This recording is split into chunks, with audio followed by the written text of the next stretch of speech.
Bonjour Bandeko, Balandia Chronique du Net TV. C'est encore Gilmas na micro pour na kolobela bino kobimisa bino ba réalité inédit, ba réalité cachée ya kobenga Joseph Kabila chien.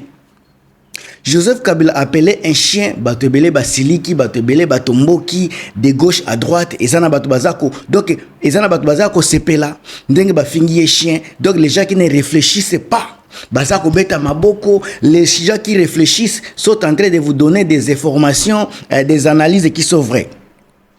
Nga nazo kende au-delà ya makambu nyoso bazako loba. Ndeko na ngai, est-ce que Joseph Kabila vraiment aza chien? Métaphore au Tshisekedi a utilisé. Est-ce que ça kosopayete? Ndeko na ngai to fungola matoi. Soyez prudent na makambu Tshisekedi azako loba. Soyez prudent avec les mots. Est-ce que Tshisekedi a commis sopa devant l'opinion internationale? Est-ce que Tshisekedi a payé Joseph Kabila ba valeur à travers ya ba kombo wana ya chien? Et loko nazako développer na kati ya émission na ngai yango yo lelo. Ndeko na ngai oza ko sepela te, ozala ko sepela boyoka émission na ngai bo sentir ba analyse on abimisi na makambo ya Tshisekedi, boyebi bien que il est bipolaire. Alors nanga kotoyo albi makambo na ye pona makambo wana, mais moi na ye na moi eloko moko boye oyo mutata moko te abimisi. En tout cas avant na kota kuna na ko senga merci na bino batu nyoso boza ko soutenir chaîne na Chronique du Net TV, bande ko boza ko benga de partout dans le monde. Soki na yambi téléphone te eza ba décalage horaire, et puis soki oza mutu na yebite pona ko inviter ba insulte ba appel moko inutile. Je préfère bo benga botiki message soit botindi texto avant que ça avant ko yamba phone, parce que ezana batu baza ko benga inutilement. Vous allez passer plus de 20 minutes au téléphone et boko retenir eloko ata moko te na kati, pendant que tozana décalage horaire ya ba misu ya ba 8 heures de temps, ba misu 10 heures de temps. Alors ça dépend. Alors naza ko senga na bino botika ka pe ba message ata ezala ya texto avant na yeba ke numéro soki ebengi na ko yambango, parce que na ko zala certifié numéro eza numéro moko authentique, parce que nenge bomoni eza bongo. Alors ko benga Joseph Kabila chien, bato ebele baza kokota na ba langage ya haine, langage ya boy, bato ebele bazo sepela. Mais nga nazo pesa bino le cause ya makambo yo, pourquoi bafingi boy, pourquoi basali boy. D'abord, valeur ya chien eza nini? Soto bandi ko lobela chien, valeur ya mbwa eza nini? Ils nous ont amené un chien. Valeur ya chien eza nini?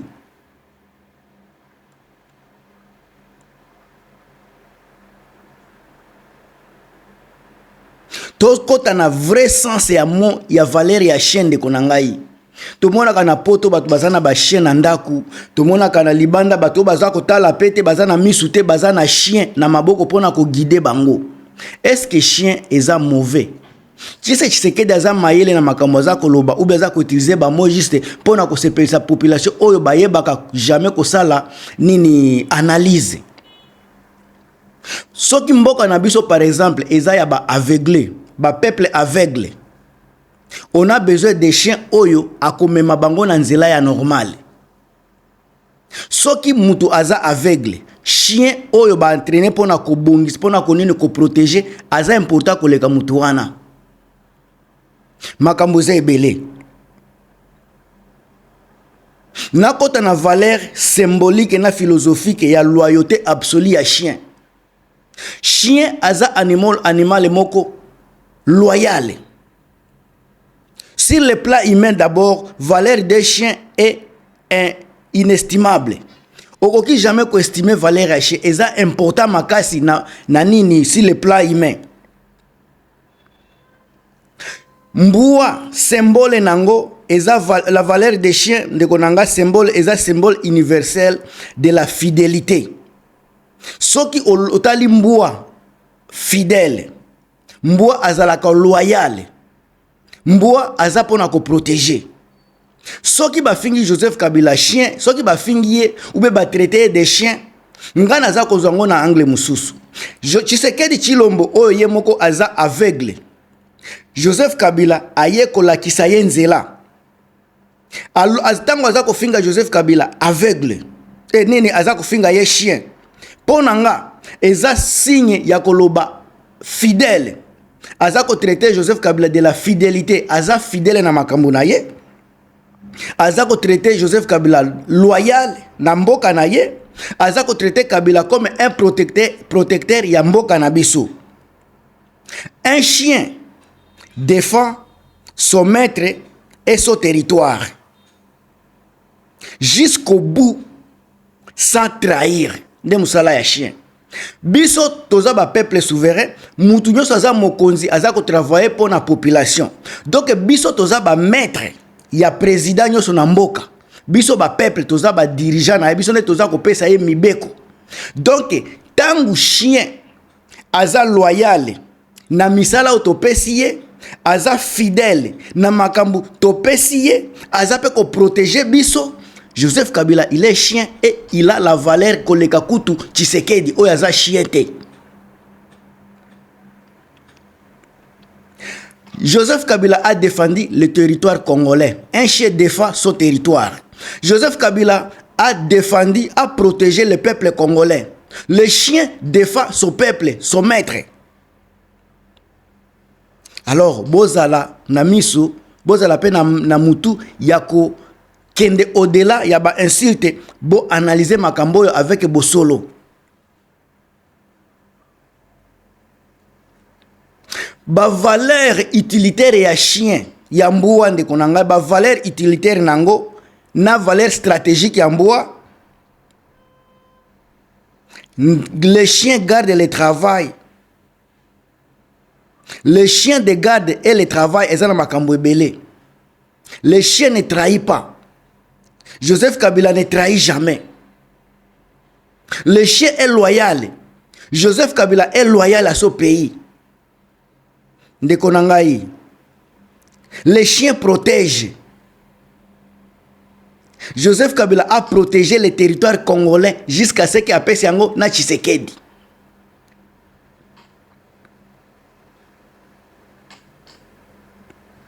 Tozana bande ba façon ebele ya ba chien, tozana ba chien de garde, chien à sécurité, ba chien ba protection, makambo ebele. Mais un chien de garde dressé pour la protection des biens ou des autres personnalités. Bandeko. Tozana ba chien d'utilité. Qu'il s'agit de chien à chasse, ezala soki chien à nini, oya ba antidrogue, nyonso wana baza ko travailler pour na mboka. Tangu Tshisekedi aza kofinga Joseph Kabila des chiens, ndeko nangai aza kopesa ye valeur, ba valeur o mbwa za la kanango. Mbwa otozomona na Congo te ba mbwa bazanga makambu. Tshisekedi c'était un aveugle. Prenons Tshisekedi comme un aveugle, le peuple congolais comme des aveugles. Le peuple congolais en tant qu'aveugle a besoin de chiens de protection, un chien de guide. Joseph Kabila a protégé le pays. Joseph Kabila a été loyal à ses engagements. Il n'a jamais trahi le pays. Le chien ne trahit jamais son maître. Nous sommes les maîtres de tous les présidents. Et Joseph Kabila ne nous a jamais trahis. Chers amis.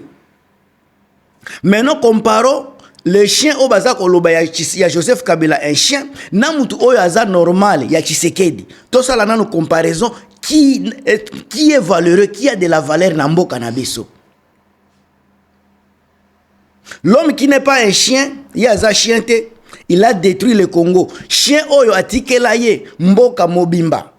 Atikala ko décevoir mboka pays te, il a défendu le territoire, il a frappé les M23, il a défendu le territoire jusqu'à la fin.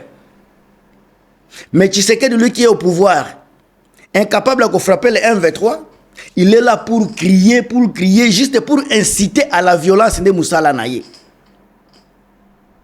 Nini nde Tshisekedi aza kosala ya malonga. Ngana ko choquer bino na kati émission. Tshisekedi, il est impoli. Son papa impoli l'avait cité nani, il avait cité aussi Lumumba. Il a incité Lumumba. Son papa est impoli. La mère de Tshisekedi Tshilombo Félix est impolie. Alors ils ont des enfants impolis également. La maman de Tshisekedi Tshilombo est moins intelligente, très impolie. Elle a mis au monde un homme très impoli, mal éduqué, Tshisekedi Tshilombo Félix. Le langage d'un président, ce sont des langages sacrés, des paroles sacrées. Mais Oyo n'est pas Tshisekedi. Ce ne sont pas des langages, ils ont langage sacré. Un impoli, un idiot, un inconscient, un ingrat.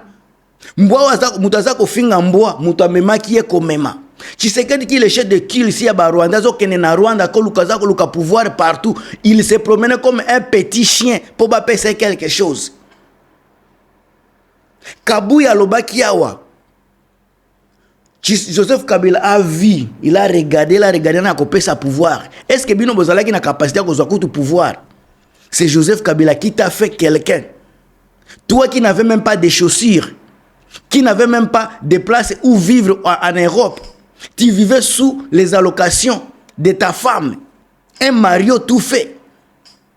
Yende Azako finga ba militaire na biso ba clochard. Lui qui était un clochard en Europe, Azo finga ba Congolais ba clochard. Le Lozo finga un président qui a dirigé le pays pendant plus de 17 ans. Azako finga ye des clochards, des chiens. Mais ce qui nga natali na déduire makambo Azako loba. Azako valoriser Joseph Kabila, ce total valeur ya chien pardon. La vraie valeur ya chien, ya chien o Azako loba. Ce total yango chien eza na ba valeur moko loyal. Chien aza protecteur. Chien aza fidèle. Est-ce que Tshisekedi aza fidèle? Est-ce que Tshisekedi aza loyal? Est-ce que Tshisekedi aza protecteur? Ce qui nous soit non, c'est que chien oyo alekiye na valeur. Oyo chien aza kofinga Joseph Kabila alekiye na valeur musika. Ndeko nanga kokene musika te. Ba valeur ya Joseph Kabila eza ebele. Il nous a donné yemutu asilisa banyongo. Mutu aza koloba yaza mayele aza ko traiter batu na ba animal. Azongisi biso na banyonga ba 16 milliards. Tellement qu'ils sont incapables de défendre bilan na ye. État de l'État yamboka sont incapables de koloba yango. Aza ko embrier population na ba discours moko inutile. Peuple congolais za kozela ba biloko wana te. Peuple congolais za kozela état de l'État yamboka eza ndenge nini? Est-ce que batu baza ko futama? Situation ya guerre ekomi wapi? Comment corrélater économie yamboka na biso? Est-ce que toza na stabilité ya mboka makambu peuple congolais za nango posa yango wana? Mais comme même biso na ba délire la constitution ya Joseph Kabila à chaque fois sortie médiatique à Tshisekedi ezalaka toujours na ba problème sortie médiatique na nyonso.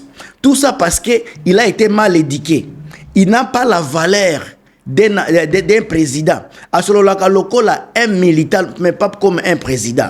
Ndeko nanga na komi na suka, na ebike bokoloba mingi bokoloba trop. Ndeko nanga bo partager bo commenter, maman nanga Marie Antoinette Makayabo na pesi mbote sika ozali, bo partager bo continuer toujours ko soutenir chaîne oyo, mutu na bino Gilmas. A plus.